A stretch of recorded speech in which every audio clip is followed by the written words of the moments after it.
your big box stores, things of that nature. If you got a Walmart card, if you got a Finger Hut card, places like that, JCPenney, Target, that kind of stuff.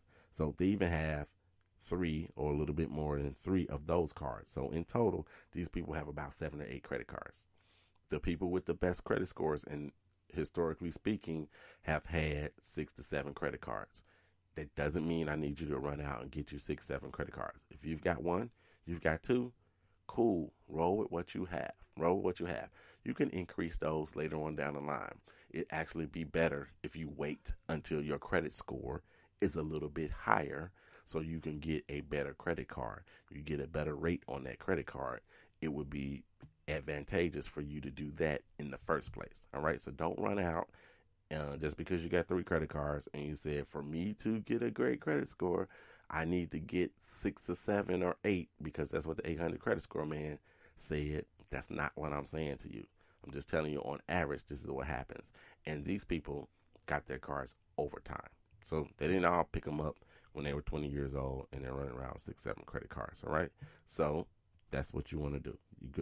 This is just some information for you. Also, they have credit card balances of over $6,000. Again, to some of you sitting out there, you're like, $6,000 worth of credit card debt. That's a whole lot of credit card debt. Depends on where you are. Depends on what's going on. Some of you sitting out there are saying $6,000. That's it. All they got is $6,000 worth of credit card debt, because some of us have $30,000, $40,000 worth of credit card debt. Some people got $14,000, $15,000 worth of credit card debt. Some people got $250 worth of credit card debt. All right. So this is where these people happen to sit. These people have student loan debt of about $37,000 as well. They got an auto debt of about $20,000, and they have a mortgage, and their mortgage is about $216,000. That's what the balance is on it. So that's what's happening with these people that they call prime borrowers, and this came directly from Experian. So you know the range of what they are. I just explained to you, doesn't matter. Doesn't matter where your station is.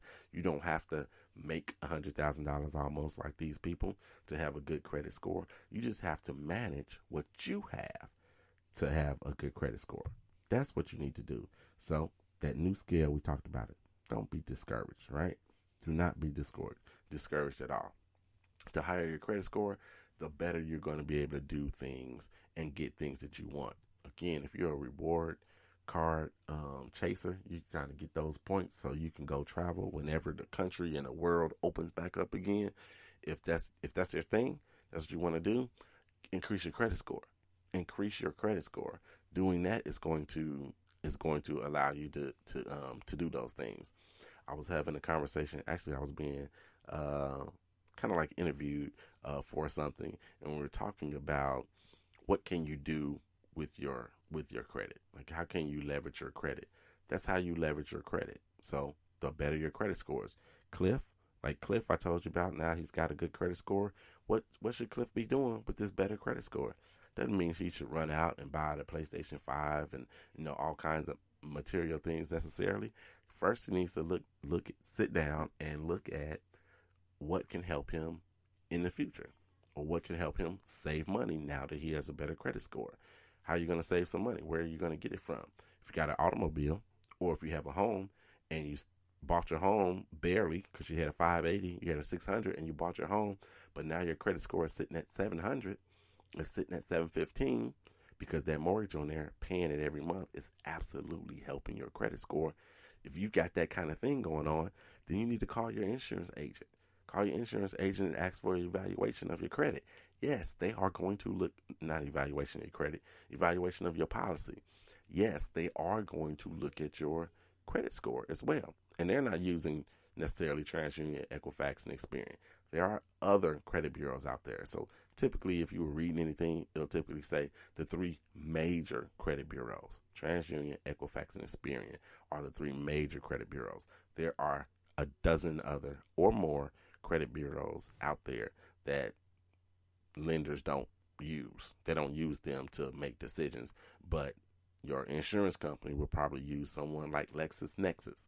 They'll use them. They'll take a look at it. Matter of fact, I know for a fact that's what State Farm uses. State Farm uses LexisNexis. They look at your credit through them. And then it's part of how they evaluate what your premium would be. So, Cliff, if you've got that great credit score now and you got a home, then maybe you give them a call. They also do the same thing when it comes to your auto insurance. You got a better credit score? Boom.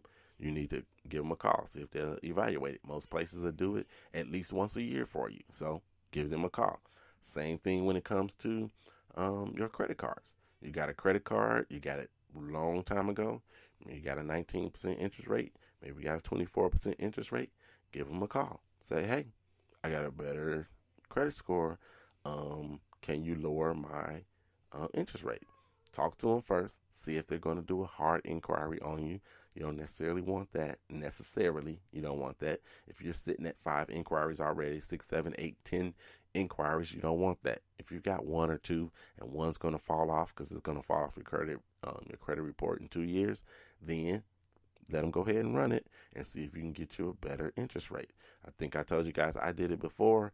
I was trying to get like a 14.99, or I thought they would give me around 15%, and they gave me like a 5%, like 5.99 and 4.99 on this particular credit card, because I just gave them a call and said, hey, this interest rate is too high for somebody with a good credit score like I have. So that's how you're saving money, by doing those things. If you're switching, I talked to a few people this week, they're switching cell phone carriers. They're going to be looking at your credit, and that may determine how much money you got to put down as a deposit. I know a couple people that have moved apartments. Same difference. They're going to be looking, you got to pay first and last and all that stuff. But you may or may not be approved because of your credit and your credit score. So you got to work on these things, because it's going to make life just a little bit easier. Life is tough enough, right? Ain't it tough enough? All this stuff in the news, everything that's going on is tough enough. So let's just try to alleviate a few things that help your life be a little bit easier. So that's my soapbox for today. That's it. Thanks for coming in, listening to the 800 Credit Score Man show. Come back next week. I think I'm going to give you guys some homework next week. So come back next week so you can get this homework to try to help you improve your credit scores. And again, like I said, contact me, 800@creditscoreman.com. If you're going through something, you got a question about something you want to do. I think I want to buy a house, Kevin, in April of next year. What should I be doing? How should I prepare? Things of that nature. Call me. Or text me, 312-600-5855, and send me an email, 800@creditscoreman.com. See what we can do for you here at the 800 Credit Score Man LLC. All right, so thanks, guys, for coming in. You know how I got to do before I get out of here. Kobe, Cameron, and Carter, I love you, and there's nothing you can do about it. I'm out.